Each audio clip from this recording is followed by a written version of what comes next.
আমাদের উপদেষ্টা আসিফ মাহমুদ তিনি বিদেশ যাচ্ছিলেন গতকালকে। এয়ারপোর্টে তার ব্যাগে বন্দুক পাওয়া গেছে। তো এখন আমি তার কাছে প্রশ্ন রাখতে চাই, ভাইয়া তোমার বয়স কত?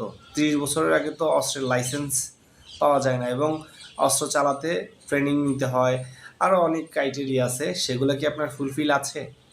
আর এখন তো আপনারা ভয় পাবেনই, কারণ আপনারা জানেন যে কোনো জায়গায় আপনাদেরকে জনগণ পে দিয়ে লাল করে দেবে।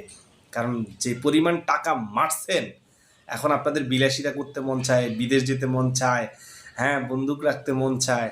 আসলে ওই আপনারা তো ভালো একটা স্যান্ডেল পরতে পারতেন না। হ্যাঁ, আজকে আপনারা 20,000 টাকা দামের জুতা ছাড়া পরেন না, 10,000 টাকার টি শার্ট, আরও দামি দামি লাক্সারিয়াস লাইফ লিড করছেন।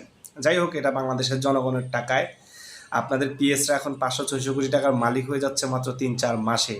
তো যে জনগণের আজকে টাকা মেরে আপনাদের বিলাসিতা করতে হবে, বিদেশ যেতে হবে, কিন্তু আপনাদের মাথায় এটা নেই যে এয়ারপোর্ট দিয়ে বন্দুক নিয়ে যাওয়া যায় না। হ্যাঁ, আর আপনারা বাংলাদেশের মন্ত্রী হয়ে গেছেন।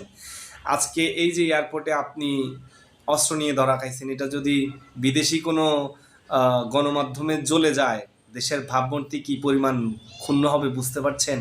আপনারা তো বুঝতে পারবেন না। আপনাদের ভাবটা এমন বেড়ে গেছে যে ফকিন্নির পুতের নাম মিয়া খা।